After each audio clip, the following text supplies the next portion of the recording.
22h42, on est en direct et j'ai des questions à vous dire. Bonne année!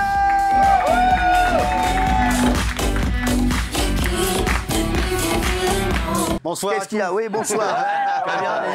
Salut, c'est terrible. Hein. Bonsoir tout le monde. Bah, qu'est-ce qui vous arrive, monsieur? Vous êtes qui? Alors, Gérard Michel, les Côtes d'Armor, champion interquartier de pétanque en travers 2017 et mai 2017. Écoutez, regardez-moi bien dans les yeux. Je te regarde dans les yeux, Nana. Je te regarde dans les yeux. Moi, je suis là pour dire des vérités. D'accord? Qu'est-ce qui Je suis se pas passe? là pour me présenter, je suis un lanceur d'alerte. Bah J'en ai marre. Je te dis, j'en ai marre. En tout cas, en attendant la rouverture de la culture, c'est-à-dire bar, bistrot, buvette, etc.,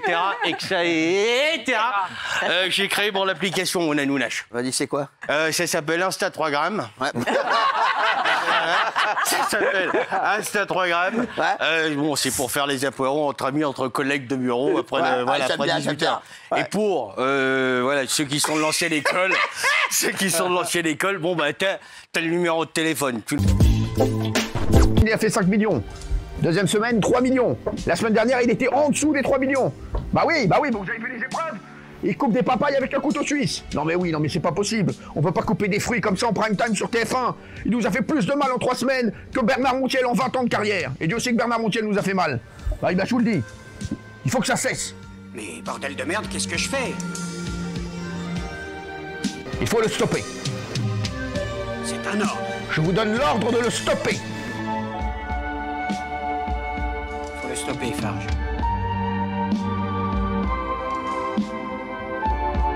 Vous allez bien d'ailleurs, président, vous, parce que vous avez eu la Covid, ça va mieux? Écoutez, ça va. J'ai eu quelques jours compliqués, comme vous le savez, j'étais à l'isolement. Ouais. D'ailleurs, j'en ai profité pour regarder les primes de TF1 et j'ai vite relativisé sur mon cas en me disant que finalement, il y a pire que la Covid. Non, ça c'est méchant. J'étais très gentil en plus depuis le début d'année, j'ai pris des nouvelles résolutions. Attention, président. Ça fait beaucoup de peine. Les chéris, des gros problèmes de son ce soir, je suis vraiment désolé. Franchement, les chéris, on va essayer d'arranger ça. Bien sûr, c'est les techniciens sont dessus. Est-ce qu'on peut avoir quelqu'un de la régie, s'il vous plaît? Merci. Est-ce que vous pouvez faire un peu plus vite? Merci. C'est Lionel Stade, en plus, qui vient, c'est le DG, hein, c'est le patron. Il n'a pas de micro, donc sans micro, déjà qu'on ne nous entend pas avec micro. On nous entend pas avec micro. C'est vraiment là, c'est mission impossible. Hein. Ils essayent un 3e secours. On essaye là 5 minutes un 3e secours si les problèmes se représentent. Alors, moi, ce que je propose, c'est qu'on mette la pub tout de suite. Voilà. Et après, on va aller tout droit. Donc, il n'y aura plus de pub jusqu'à la fin de l'émission. On essaye de régler ce problème pendant une petite page de pub. Si c'est bon, on continuera l'antenne. Si c'est pas bon, les chéris, malheureusement, on sera obligé de rendre l'antenne ce soir en direct. À tout de suite. Apparemment, c'est bon. Bravo. Super. Il est 20h20. Bonne année. Bravo. Eh oui. On commence l'émission depuis le début. C'est bon, non. Stéphane Bern, c'est la classe. Il n'y a rien à dire, c'est la classe. Non, mais franchement, mon Stéphane, comment ça va, mon chéri d'amour? Mais merci d'abord. Merci Cyril pour l'honnêteté avec laquelle tu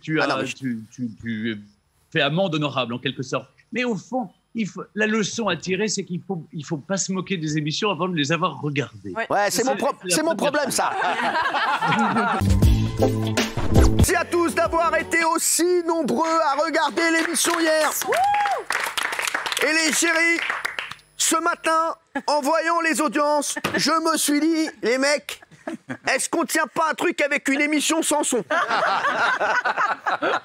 Est-ce que l'émission marcherait pas mieux sans quand on nous entend pas? Ça fait des années qu'on essaie de nous faire taire, et parce que c'est pas la bonne solution. Combien vous touchez sur TF1 par mois? Je sais pas, dans les 150 000 euros. Quoi? Par mois? 150 000 euros par mois? Par mois? Oui, par mois? Oui. J'avais Vidéo Gag, j'avais La Une est à vous. Non. J'avais plein de spéciales et les spéciales sont très bien payées. Mais qu'est-ce que vous foutez ici? Et je me demande ce que je fous ici. Les Anglais ne sont pas plus irresponsables et là, l'épidémie flambe chez eux à cause du nouveau variant. 60 000 nouveaux cas tous les jours. Ouais. Donc il y a une catastrophe dans les hôpitaux. Le système de santé est dépassé. Donc il y a un confinement très strict qui est mis en place avec la fermeture des écoles, chose que nous n'avons pas installée. Et peut-être qu'il y a des choses qui vont expliquer ça. Il y a une forme de lassitude. On commence à en avoir marre du coronavirus. Donc peut-être qu'on se relâche un peu dans les gestes barrières. Il y a le variant du virus. Et puis il y a l'hiver avec notamment les fêtes de fin d'année. On a pu un peu profiter. Est-ce qu'on va le payer très cher? Donc, à mon sens, le confinement, je ne vais pas faire Madame Soleil, mais pourrait peut-être arriver si l'épidémie flambe. Nous, on est sur un plateau assez haut. Ça veut dire que ça peut flamber dans un sens ou au contraire se calmer. On est aux alentours entre 15 et 20 000 cas par jour. D'une date. ou un protocole. Pourquoi le protocole sanitaire, c'est pas bon pour nous? Il fonctionne pas dans la restauration? Parce qu'une étude américaine a dit que pour les fast-food, c'était pas bon. Et pourquoi on ne sait pas faire des études en France? On ne sait pas faire des vaccins en France? Faut demander à Psycher de faire des vaccins? Vous êtes marié? Non, je suis pas marié. Vous êtes célibataire? Oui, le métier. Là, vous êtes en train de vous dire que vous allez perdre votre vie peut-être dans un mois. Mais on va tout perdre. Mais pas moi. On est 240 000 restaurateurs. Vous les aimez, vos restaurants? Bien sûr, bien sûr. Vous êtes d'accord? Vous avez tous des potes qui travaillent dans la restauration? Bien sûr. Ah, vous connaissez les grands chefs et compagnie. Donc, à un moment donné, vous savez la peine qu'ils ont. Tout est parti d'une parodie qu'on a diffusée lundi dans TPMP sur Arthur avec l'un de mes films préférés, si ce n'est mon film préféré, Le Professionnel, avec Jean-Paul Belmondo, vous le savez, qui est un ami que j'aime. J'embrasse d'ailleurs Jeff et Jean-Paul qui doivent me regarder actuellement en direct. Moi je trouve que c'est disproportionné. Il y a des problèmes beaucoup plus importants en ce moment. Et c'est vrai que là, c'est une parodie. Alors vraiment, là, en plus, on a été vraiment hyper sympa avec l'émission District Z. On ne peut pas dire, les chéris, que District Z marche. On va pas. C'est comme Lego Master, je le dis. Lego Master, c'est notre boîte de production. On l'a dit, vous avez vu dans le sujet. J'étais même un petit peu énervé. Vous avez dit que ça a dégringolé en audience. Même moi, je me suis dit, ils y vont quand même fort. Mais on est obligé de dire les choses, oui. Moi, je pense que TF1 n'a pas compris une chose, c'est que TPMP est une émission média. C'est dans l'ADN de l'émission de critiquer en bien. Il y en a beaucoup qui ne comprennent pas ça aussi. M6 aussi nous avait dit ça. Voilà, critiquer en bien ou en mal les émissions d'M6, de France 2, de France 3, de TF1, de C8. Vous, face à cette situation, vous avez décidé d'entamer une grève de la faim pour garder votre apprenti. Vous ne mangez plus depuis dimanche à minuit. Oui. Ça va comment vous sentez? Samedi minuit. Samedi minuit. Oui. Comment vous vous sentez? Super bien, je suis avec vous. Non, vraiment, vous ne sentez pas trop faible? Non, mais premier, deuxième jour, j'étais à fond. Parce qu'on est excité, puis en plus, grâce aux réseaux sociaux, enfin, je ne sais pas si vous avez vu les chiffres. Bien sûr. Là, on est à, je ne sais pas où ça a été marqué, mais on est à 140. Alors, parce que j'ai lancé une pétition chez moi où on a 404 signatures. Il vous considère. Là, c'est un grand taiseux. Il a autant un grand sourire qu'il est taiseux. Donc, il est super discret, jamais on l'entend au Fournil. Est-ce qu'il parle français? Oui, encore mieux que moi. Alors, ça, c'est important pour l'intégration. Mais il n'y a pas eu d'intégration, il était déjà intégré dès qu'il était arrivé. Alors, aujourd'hui, on va attendre la situation, donc vous allez faire la grève de la faim jusqu'au 26 janvier. Alors, je vais essayer. Vous allez essayer. Mais ça se passe plutôt pas mal. Faites attention parce que c'est vrai que vous avez déjà fait des petits problèmes de santé. Oui. Vous avez pas peur pour votre santé? Vous faites suivre? Oui, j'ai mon infirmière qui vient tous les 3 jours. Mais comment? Si je ne le fais pas, qui c'est qui le fait? Amandine Petit, merci d'être là, Amandine. Bravo. Très heureux de vous rencontrer, bien sûr. J'ai suivi la cérémonie. Sylvie, ma chérie, comment ça va? Eh ben ça va, bonne année. Ça va, bonne année, ma Sylvie. Bonne année. Alors, je l'ai eu au téléphone, Sylvie, je dis bonne année. Hein. Et ben voilà, elle était dans le jury. Hein. On s'envoyait des petits SMS, hein. Faut pas le dire, voilà, mais on s'envoyait des petits SMS là pendant la cérémonie. Au moment où elle a pris la parole, il y avait Élodie Gossuin à côté de moi et j'ai dit ah, pour moi, c'est elle Miss France. Et Amandine, je vous dis, et je pense que Sylvie est d'accord avec nous, je pense que vous avez fait la différence quand vous avez pris la parole à la fin. C'est vrai qu'il y a beaucoup de gens qui m'ont dit ah, attention, Amandine, elle a un truc en plus. Est-ce que vous vous êtes dit c'est Amandine qui va gagner? Alors moi, je ne vois jamais la Miss France. Vraiment? Je suis pas très douée pour savoir qui va être élu. Et franchement, cette année, on avait quand même une super promo. Et sur les 5 finalistes, je pense qu'on avait 5 Miss France. Sylvie, est-ce que vous avez été triste de tout ce qui s'est passé avec Geneviève de Fontenay? Bon, vous avez fait un hommage lors de la soirée, mais est-ce que ça vous rend triste? Non, ou est-ce que vous êtes... non, parce que Geneviève, je la connais, on sait, et Nathalie le sait. Geneviève, elle embrasse le lundi, elle gifle le mardi. Voilà, ça fait partie de son personnage. Je pense que Geneviève... Est-ce que vous a remercié pour la... Elle a fait un super communiqué le dimanche que j'ai appelé le miracle de Noël. Oui.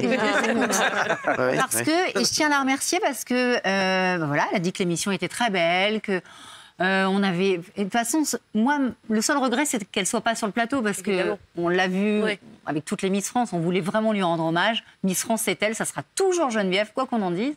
Et elle aurait eu sa place le 19 décembre, mais c'est dommage qu'elle soit pas venue. Alors... Bonsoir, merci d'être là. Bonsoir. Ça va, mon Johan?